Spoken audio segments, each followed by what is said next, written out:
नमस्कार। अहोई अष्टमी की हार्दिक शुभकामनाएं। अहोई अष्टमी का व्रत हम कार्तिक मास के अष्टमी को करते हैं। अहोई अष्टमी का व्रत संतान की लंबी उम्र के लिए किया जाता है।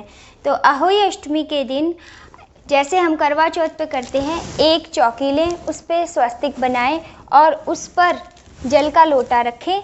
अब की बार हमने जल के लोटे पे स्वस्तिक करके 7 टिक्की बनानी है। इसी तरह से ये कमोई लें। कमोई के अंदर आप जो भी भरते हैं, चावल, गेहूँ या कोई ड्राई फ्रूट, जो भी आप देना चाहते हैं अपने बड़े को, उसको भर के और इसके ऊपर भी स्वस्तिक बना के मौली बांध के 7 टिक्की लगाएं। ये स्याऊ माता होती हैं, चांदी की बनी हुई स्याऊ माता, और इनके बच्चों की तस्वीर बनी होती है। इसके साथ जो मनके होते हैं, इनको लाल धागे में पिरो के रखा जाता है। इनको भी इसके ऊपर रख के और हम कहानी सुनते हैं।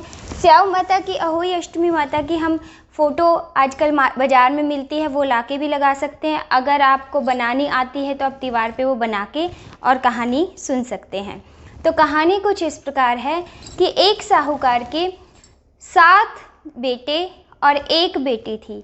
तो उनकी जो बहुएं थी, यानी वो 7 बहुएं और उनकी ननंद जो सबसे छोटी थी, वो एक दिन मिट्टी खोदने के लिए गए और मिट्टी खोदते समय ननंद के हाथ से स्याऊ का बच्चा मर गया। अब स्याऊ माता बड़ी क्रोधित हो गई। वो यूँ बोली कि तुमने मेरा बच्चा मारा है, मैं तुम्हारी कोख बांधूंगी। अब ननंद ने कहा कि मेरे से तो गलती हो गई। और उसने अपने सारी भाभीयों के से कहा, आग्रह किया कि मेरी जगह आप कोख बंधवा लो। 6 भाभीयों ने तो मना कर दिया, पर जो 7वीं भाभी थी वो सबसे छोटी थी।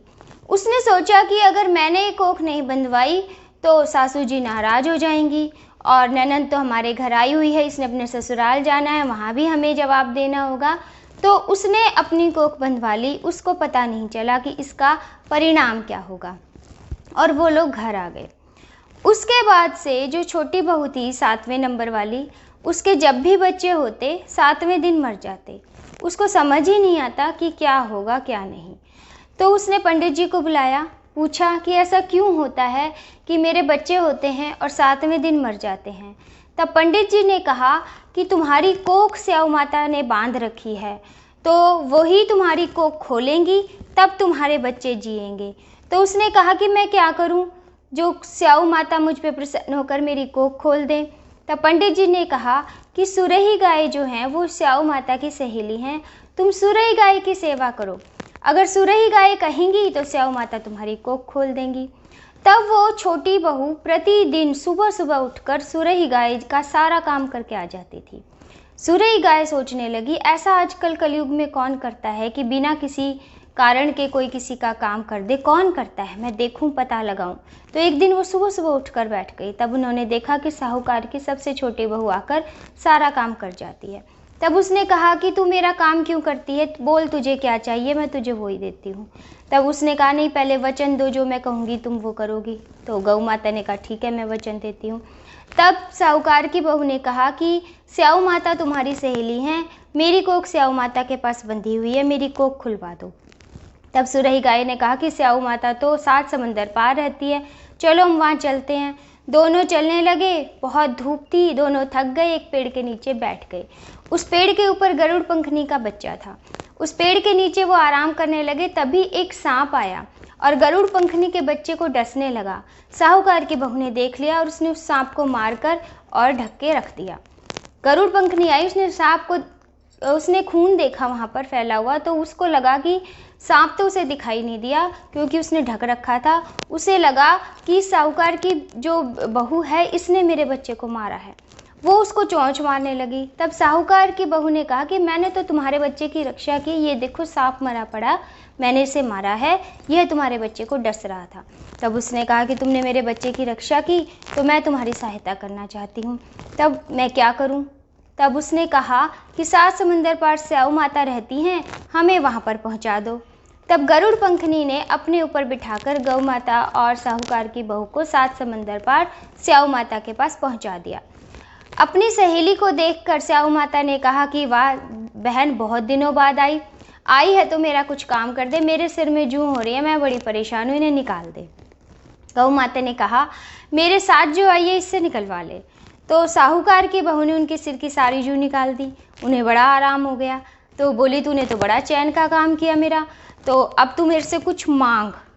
तब उसने कहा कि पहले वचन दो तब मैं मांगूंगी। तब स्याऊ माता ने कहा कि वचन देती हूँ, वचन से जो चूकूं तो धोबी घाट पे कंकड़ी हूँ। तो बोली ठीक है। उसने कहा कि मेरी कोख बंधी पड़ी है तुम्हारे पास, मेरी कोख खोल दो। स्याऊ माता बोली तूने तो ठग ली, मैं खोलती तो मैं नहीं, पर अब मैं वचन दे चुकी हूँ इसलिए मैं खोल देती हूँ। तू घर जा, तुझे 7 बेटे और 7 बहुएं मिलेंगी। तू 7 जगह होई बनाइयो, 7 कढ़ाई करियो और इस तरह से खुश रहियो। तो वो वापस चली गई तो देखा घर में 7 बहुएं 7 बेटे बैठे थे। तो उसने 7 जगह होई माता बनाई, 7 कढ़ाई करी, उजमन करा। उस दिन हुई थी तो जो देवरानी जेठानियाँ थी अपने घर में बच्चों से कहने लगी जल्दी जल्दी खा पी लो, नहीं तो सदरोई रोने लग जाएगी। थोड़ी देर बाद जो है उन देवरानी जेठानियों ने सोचा कि आज सदरोई रोई क्यों नहीं, अपने बच्चों को भेजा देखने के लिए। तो बच्चों ने आके बताया कि चाची के घर तो होई बन रही है, वहाँ तो उजमन हो रहा है, वहाँ तो कढ़ाई हो रही है। तो वो सारी देवरानी जेठानी भागी भागी आई, बोली कि कैसे अपनी कोख छुड़ा लाई। तो उसने कहा मैं तो भोली थी, तुमने तो बंधवाई नहीं, मैंने अपनी कोख बंधवा ली, लेकिन स्याऊ माता ने दया करके मेरी कोख खोल दी और मुझे बेटे बहू भी आशीर्वाद के रूप में दे दिए। तो हे स्याऊ माता, जैसे साहूकार की बहू की कोख खोली सबकी खोलना, कहते कि सुनते कि हुंकारे भरते कि सारे परिवार को ऐसे ही सुख शांति देना, सबका वंश आगे बढ़े, सब बच्चों की आयु लंबी हो। जय स्याऊ माता। स्याऊ माता की कहानी सुनने के साथ ही हमें विंदायक जी की कहानी भी अवश्य सुननी चाहिए। तो विंदायक जी की कहानी इस प्रकार है कि एक बुढ़िया माई ने देखा कि गणेश जी हाथ में एक चम्मच और उसमें थोड़ा सा दूध चम्मच में और चुटकी भर चावल लिए घूमते फिर रहे थे और ये कह रहे थे कोई खीर बना दो, कोई खीर बना दो। कोई बना नहीं रहा था। तो बुढ़िया माई ने कहा कि आओ मैं बना देती हूँ। तो बुढ़िया माई एक कटोरी लेकर आई। गणेश जी ने कहा कि बुढ़िया माई कटोरी क्यों लाई है, बड़ा पतीला टोप चढ़ा चूल्हे पे। तो बुढ़िया माई बोली कि महाराज टोप का क्या करोगे, ये तो इस कटोरी में ही बन जाएगी। तो गणेश जी ने कहा अरे बुढ़िया माई तू टोप चढ़ा तो सही। तब बुढ़िया माई ने टोप चढ़ा दिया। टोप चढ़ाते ही दूध से भर गया और चावल भी काफ़ी सारे आ गए। तो गणेश जी ने कहा कि बुढ़िया माई अब तू खीर बना, मैं थोड़ी देर में आता हूँ। तो जैसे गणेश जी चले गए, बुढ़िया माई ने खीर बना ली। गणेश जी कई देर तक आए नहीं। बुढ़िया माई का मन चल गया खीर पे। उसने सोचा ले गणेश जी को क्या पता चलेगा, थोड़ी सी खीर मैं खा लेती हूँ। तो उसने एक बर्तन में थोड़ी सी खीर निकाली, एक जगह बैठी दरवाजे के पीछे कोने में, और जैसे ही खाने लगी उससे पहले उसने कहा जय गणेश जी महाराज भोग लगाओ और खीर खाओ। और उसके बाद उसने खीर खानी शुरू कर दी। उसने खीर खाई, उसके बाद गणेश जी महाराज आ गए। तो बोले बुढ़िया माई खीर बन गई? बोली हाँ महाराज खीर बन गई, आओ जीमो। गणेश जी बोले माता जी मैं तो जीम लिया। बोले कब जीमे? बोले जब तुमने खीर खाई और सबसे पहले यूँ कहा कि गणेश जी महाराज लो भोग लगाओ, मैं तो जब जीम लिया। तब बुढ़िया माई शर्मिंदा हो गई, बोली महाराज आपने तो मेरा पर्दाफाश कर दिया, ऐसा किसी का मत करना। तो गणेश जी बोले नहीं बुढ़िया माई मैं तेरे से बहुत प्रसन्न हूँ और मैं तुझे बहुत धन के अटूट भंडार देता हूँ। तो गणेश जी महाराज ने उस बुढ़िया माई को अटूट भंडार धन के दिए, सारी सुख सुविधाएं दी, तो उसको स्वास्थ्य अच्छा दिया, उसका परिवार सुखी कर दिया। तो गणेश जी महाराज जैसे आपने बुढ़िया माई को वरदान दिया ऐसे हम सबको देना, कहते को सुनते को हुंकारे भरते को अपने सारे परिवार को देना। जय विंदायक जी महाराज। कथा सुनने के बाद जैसे हर कथा को सुनने के बाद करते हैं, जो दाने हाथ में लिए हैं उनमें से कुछ जो है वो हम जल में डाल देते हैं और कुछ हम रख लेते हैं। इस जल को अभी हम सूर्य को अर्घ दे देते हैं और शाम को जब हम तारे निकलेंगे तब इस जल से अर्घ देंगे। तब हम जो है इन्हीं जो बचे हुए दाने हैं इनके साथ हम चंद्रमा को तारों को अर्घ देकर और अपने बच्चों के लंबे भविष्य की कामना करेंगे। तो होई माता सभी बच्चों को लंबी आयु दे, अच्छा स्वास्थ्य दे, इसी कामना के साथ नमस्कार।